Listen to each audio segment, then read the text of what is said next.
was a pretty terrible thing to do. Yeah, what's new? Get on with it. Tell Mom and Dad. Well, I could do that. I should do that. But I'm not going to tell them. What's your angle?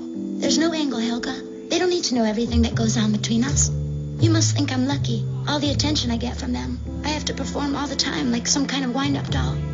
I get really sick of it. You're lucky they don't even notice you. Really? Really. Gee, thanks, Olga. Hey, what are sisters for? I don't know. What do you say tomorrow we spend the day together, just you and me? Okay, that might be nice. I don't want to go in the tunnel of love with you, Rhonda. Oh, you know you like me, Harold. I do not. Help! Let me go! Let me go! Anyway, that's when we hit the wiener stand. Wow. Are you okay? Yeah, I'm okay now. Did you hear something just now, Gerald? No. I've got a bad feeling about Helga and the other kids. Amateurs. Now we've got ourselves a hostage situation.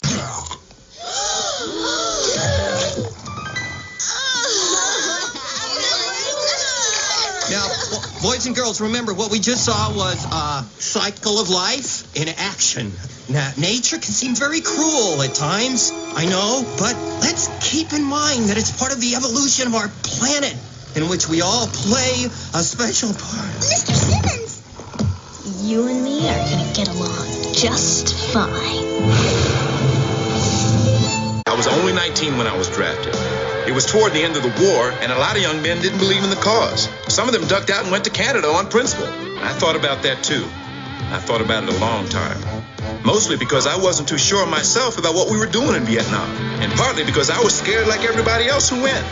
But in the end, I decided my country asked me to go, and right or wrong, I had to oblige. I had 2 weeks of basic training, but I'd missed most of it because I was out with the flu. They sent me on with my regiment anyway. Next thing I know, I'm at rifle practice. And that's when it happened. None of us saw it coming, least of all me. You got 45 seconds, Private! Let me see you clean that rifle! Yes, sir! Christopher Columbus and a crack-wheat cracker! Who discharged that weapon? I shot my own colonel. Now, this isn't the first time I've been shot in the butt. That's right, Private. It's happened before. But last time I was shot in the butt, it was at the hands of the enemy, not one of my own recruits. Now, what do you have to say for yourself, soldier? I was sick with the flu during most of basic training, sir. Sick with the flu. He was sick with the flu. What are you good at, Private? What can you do without screwing up? I was assigned to the main office of the Army Medical Records Department as a file clerk. Wait a minute. You were a file clerk? That's right. But I thought you said you saw plenty of action when you were in the war. That's right, I did. And it happened when I least expected it. First thing the next morning with no warning at all. 227 files were dropped on my desk, and my job was to and filed away by 1,700 hours. Not one of those files was in order. You've never seen such a mess. But that was just at the beginning, right? I mean, after that, you got into some battles, didn't you? Well, no, Gerald. Actually, I spent my whole tour in that office, filing and stamping and keeping things organized. But you mean you never saw any battles? Not really. I was too busy with my duties. Oh. There was one time I had to go north to deliver some records up near Anlot. I passed by where a battle had occurred some time before. There really wasn't anybody around except this one kid who'd been separated from his regiment. I believe his name was Miller. He had a wound of some kind. I couldn't tell how serious it was, but there wasn't anybody else around, so I thought I'd better do what I could. I didn't have any bandages. Of course, I had my primary files with me. I took out some papers, applied some disinfectant, and made a bandage out of it. Private Johansson? Yeah. I knew it was you. It's Miller. Private Miller. Private Miller? You remember? Outside of Anlock? Back in 72. I remember. I was sitting in that rice paddy for hours. My platoon had moved on. I kept calling out for a medic, for anybody, but nobody came. I didn't know how bad I was hurt. I just knew I couldn't move. After a while, when nobody came, I figured that was going to be it. But then you showed up, out of the blue, Private Martin Johansson. You had all those file folders with you. I wondered what anybody was doing out in the middle of a battlefield with a bunch of file folders. You kept looking at my leg and shaking your head. Then you took out some of those papers and poured something on them out of a bottle. Then you pressed them to my leg and taped it up around me like a bandage. I must have passed out because next thing I knew, I was in a hospital in Saigon. The doctors couldn't figure out what I was doing there. They figured I should have bled to death. I tried to tell them, but I guess I was still pretty weak. I kept trying to tell them it was Private Johansson. Private Johansson. I've waited over 20 years to thank you. A beautiful young woman who was very, very much in love with her fiancé was counting the days until they were to be married. Her fondest dream was that they would always love each other and live happily ever after. Finally, the day arrived whereupon she was to be married. She looked radiant as she stood at the altar in her white wedding dress. But as the hours went by, the bride realized what everybody suspected. Her husband-to-be had skipped out and left her at the altar. Later, the bride found out why the groom never showed up. That brother had fallen in love with her sister. The next day, they were married.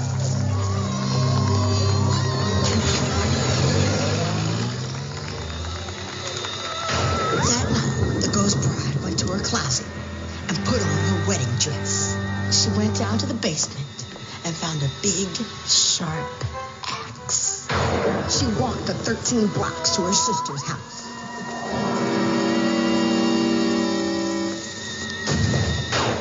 Her sister and her husband were asleep in their bed.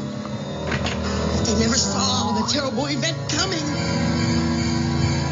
When the police came, they found her sitting in the rocking chair next to the bodies, rocking herself and smiling while she hummed the wedding march. Then in horror, they could only watch as she jumped from her chair and leaped out the window, resulting in her demise. They buried her in her wedding dress, right here in this very cemetery. And every year, on the anniversary of her gruesome deeds, she rises from the grave and wanders around among the headstones, humming the wedding march and looking for more victims. It's not fair! Good boy, Arnold. You can make it. That's my boy. You did it. One day, your dad's old friend Eduardo came to see them. Seems there was a disease wiping out whole villages in the remotest parts of his country. Villages that hadn't seen an outsider since your parents used to fly in with medicine. I'm sorry, Eduardo. We have a baby boy now. That part of our lives is over. We can't go with you, my friend. But you two are my last hope. These mountain people may die out forever. Please, my old friend, I'm begging you. For the sake of the children. One last mission, please. We won't be gone long, I promise. You be a good boy for Grandpa and Grandma, okay? We'll be back next week, little buddy. Then I'll take you to the park. Mommy loves you so much. Daddy loves you, Arnold.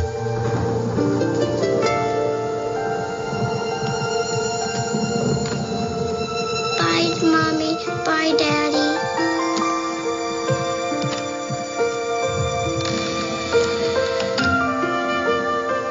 And so they loaded up their plane and took off for one last time.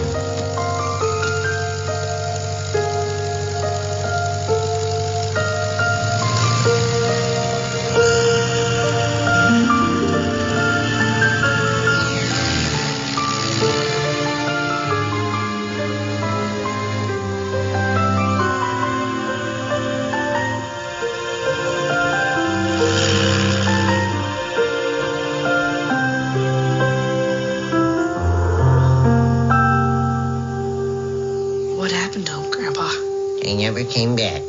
Never heard from them again. What about your plane? It was never found. So they could just be lost. And maybe someday they might come back. Well, I suppose that's possible, Arnold. It's not very likely, but it is possible. Grandpa, thanks for telling me the truth. You're growing up, aren't you, short man? He came to tell us that there's been another much worse outbreak of the deadly sleeping sickness in San Lorenzo. The new strain of the disease is spreading all through the region, and many green eyes have already died. Please, just one final mission. You're their only hope. It's a heartbreaking decision, But the Green Eyes are like family to us. They saved our lives again and again. Helped us to safety right before our baby was born. I really don't want to leave, Arnold, but our trip back to San Lorenzo will be quick. Mom and Dad can look after him. Before we know it, we'll be back playing with our boy. I know that the whole time we're there, we'll both miss our Arnold terribly.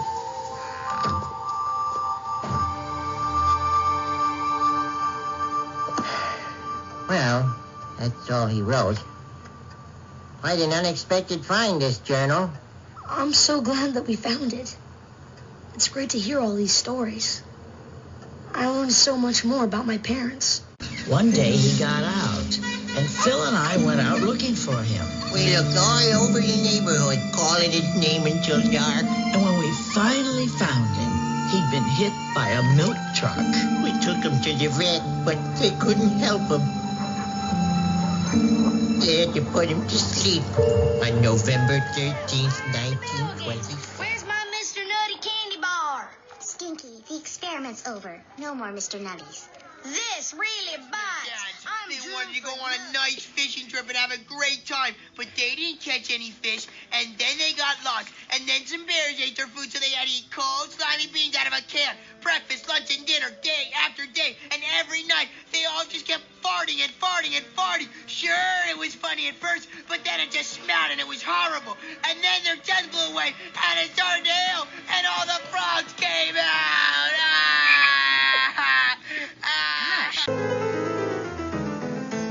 That was wonderful, honey. You're a stinking genius. Daddy, who's gonna take me to preschool? Eh? Oh, yeah, sure. Come on, play us another one, Olga. I know.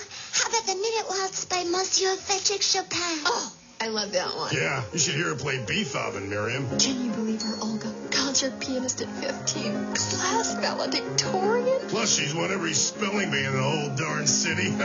Makes me proud to be a Patank. Hey, who's taking me to preschool? Yeah, in a minute, Olga. No, I'm Helga, Dad. Helga. Whatever. Go play outside, would you? I'm going to preschool. What do you know? 1 minute flat. You're amazing, Olga. I'm going to preschool.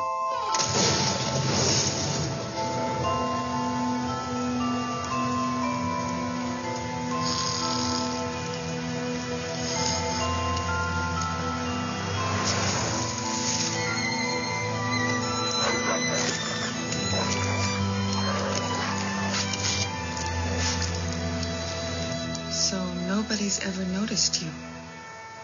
There was someone.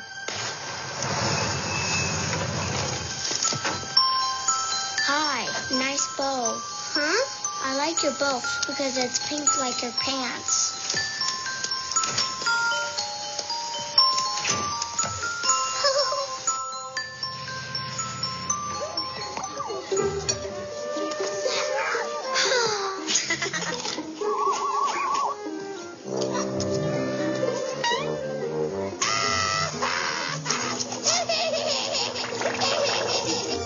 Want mine?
for example. Why do you think we missed it, Harold?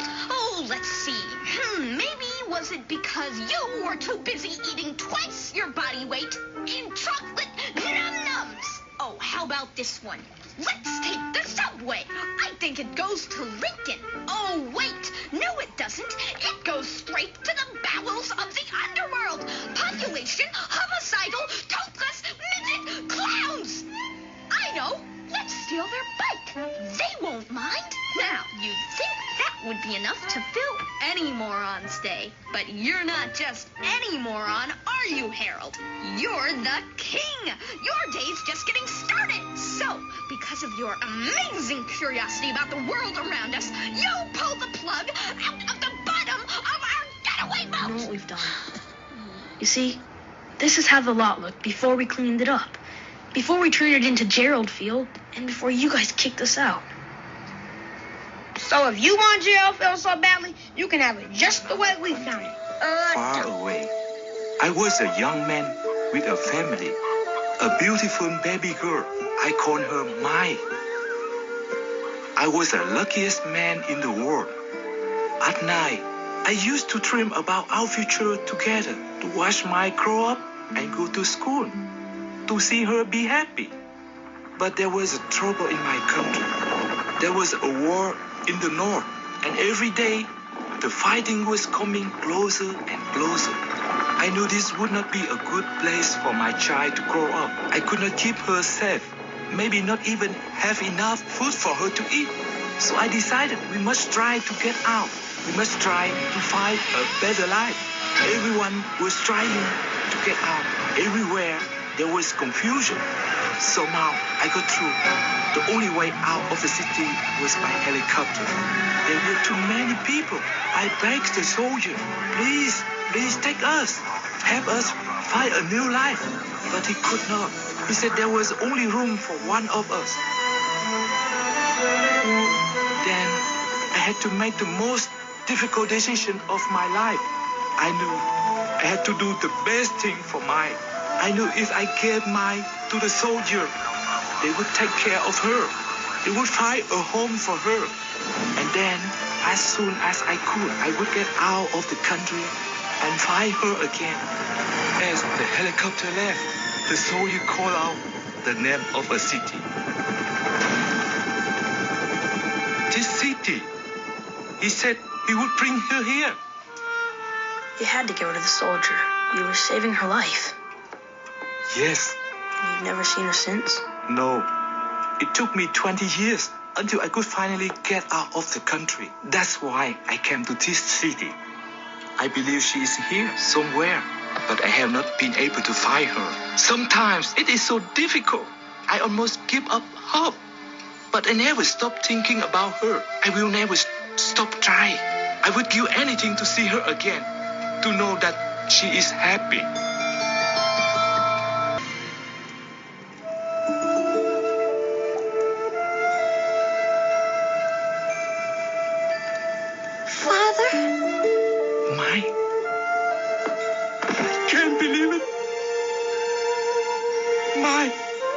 Really you? Look at you. Everyone, this is my daughter. Hello, everyone. Mary.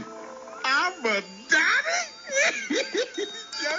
I'll hold hands here on the subway. 'Cause we've been stuck here in the dark for way too long. Oh, it's hot and it stinks, and the train is on the way. They lock the doors, we got no choice. Let's get along. Let's all hold hands here on the subway. 'Cause we've been stuck here in the dark for way too long. So ruthless that his name inspired terror all up and down the Skookumchuck River. They called him Wheezin' Ed. Ed got his name from the wheezy noise he made just before he came up behind you and wrung your neck. Some say he wheezed because he suffered from chronic head colds. Some say the wheezing was caused by a chicken bone lodged in his throat. Some say he was just faking it. One thing's for sure, he buried his huge treasure in the damp dirt of those caves. No one has ever found it, though countless souls have tried, and to come to some awful end, too hideous to be spoken of. For to find the huge treasure, one must descend into the haunted caves of Wheezin' Ed. Vic was hungry. Arnold! Did you hear something just now, Gerald? No. There's some kind of animal behind that can. I'm scared. Mommy. Keep out. Cupcake is not here. Go away. Harold, this is your mother speaking. I do not want that disgusting animal in my house. Now unlock this door. His name's Cupcake, and he's not disgusting. He spends half the day licking himself. That's disgusting. Come and get me, copper lady. What? This is Animal Control Air 1. Come out with the cat and your hands in the air. I can't do both. What? Oh, well, come out with your left hand in the air and the cat in the other hand. No, put the cat in your left hand, but keep your right cat where we can see your hand. You're confusing me. It's probably because I always end up sitting by myself. Ever since I was in the 2nd grade, I guess I got a reputation for being kind of tough. Nobody ever wanted to sit with me. It's no big deal or anything, but sometimes I wish I had somebody to eat with. You know, just a friend I could talk to. And You guys don't know what you're talking about. Her name's not Big Patty, it's Patty. And she's not clumsy and she's not dumb. Not only that, she's smart and she's nice and she's funny. I must be crazy to listen to you guys. What do I care what you think? The only thing that matters is what I think. And what I think is I like Patty. And if anybody's got a problem with that, I'll beat you up so bad it won't even be funny.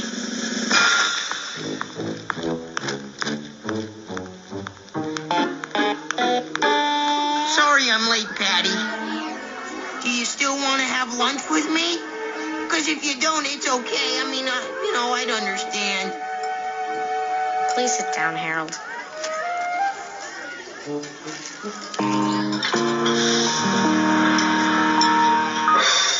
Shit, boy, I'm walking here. What's You're always making fun of my batting stance when we played stickball.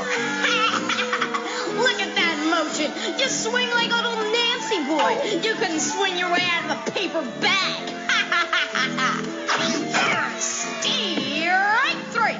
Everywhere I turned, she was pulling some prank. Somehow she always managed to get me blamed for it. 'Twas Philip who did it, Mrs. Crenshaw.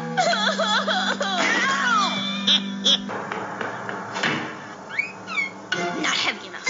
Not wide enough. Not fast enough. Yes. Miriam!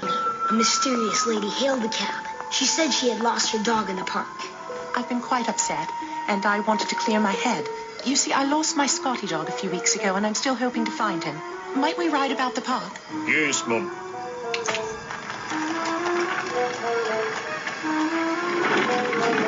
It was cold out, and the lady politely offered a red scarf to the cabbie. So cold out. Won't you wear this scarf? Why, thank you, Mum. It is cold out. They had no sooner reached the woods when the lady sat up and said, "What's that sound?" The cabbie looked around, but saw only the dark trees in the fog. That sounds like my dog. My poor little baby. Follow him. Hurry. Hurry. The cabbie didn't want to go too fast because it was getting darker and foggier the farther they went into the park. But the sound of the dogs barking grew louder. The lady told the cabbie to drive faster. Faster, please, I implore you. We're coming, sweetie. We're coming to save you. It was getting darker and colder and foggier by the minute. The wheels of the carriage made a crazy echoing sound as they rattled on the cobblestones. But all the time, the dog kept barking, and the lady kept yelling, "Faster, do you hear? Faster, I say, we must save my doggie." I see him! He's just ahead of us, the lady screamed. The dog's barking echoed like crazy, and the horse's hooves were clattering on the cobblestones. The cabbie hung onto the reins as the horse pulled the carriage as fast as he could go. And now he could see the gas lights glowing at the end of the tunnel. Suddenly, the lady stood up and screamed, "Watch out!" It was a man with a huge golden hook for an arm. And they barely missed him. He swerved out of the end of the tunnel and off the main road and down a steep hill. The cabbie hung onto the reins and tried to pull up his horse. That's him! My doggie's down the hill! Go down there! Hurry! Hurry! But the lady beat him on the shoulder and yelled, "Faster! Faster! My doggie! My little Scotty doggie!" No one saw the low branch hanging over the path until the cabbie's red scarf twisted around and caught onto it. And then, of course, it was too late. The horse kept pulling the carriage, only now the reins were held by the headless cabbie! People say that to this very day, when the fog comes down on quiet autumn night, you can still hear the barking of the demon Scotty dog. You might also hear the rattling of the carriage wheels on the cobblestones. And then, it won't be long till you hear the laughter of the horrible ghost lady. And the next thing you'll see, coming at you out of the fog, will be the haunted carriage, driven by the headless cabbie! No! It's a demon Scotty dog! What if I lost to a girl? Patty's the best arm wrestler in the whole city, and she's my friend. I'm proud to lose to her, and if anyone has a problem with that, I'll pound them. Ow! Come on, Patty. What do you say you and me get out of here? Maybe we could go see that Shy Stallion movie. I'd like that, Harold. I know you think I'm pathetic, and I know you've been lying to me this whole time. Arnold, I just heard you and that Sandy guy. You were just using me. But I'm not building any sandcastle with you, ever. Goodbye, Summer. I'm tired and hungry, and I just want to eat.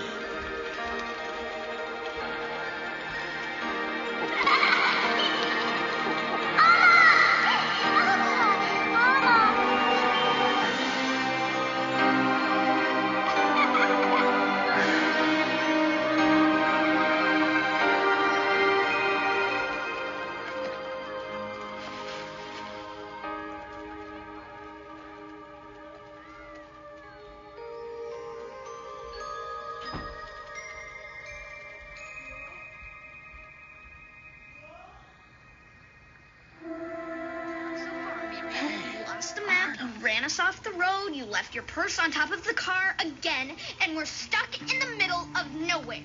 I'm 9 years old, Mom. You're the parent. You're supposed to take care of me. But you couldn't even do that. Face it, Miriam. You're a lousy He's not mom. yours. He belongs to Mrs. Ryle down there. That old lady's mean and crazy. She's not crazy. She's just lonely.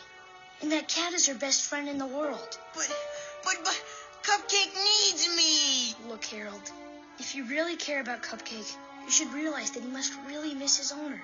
He lived with her for his whole life. She raised him from the time he was born.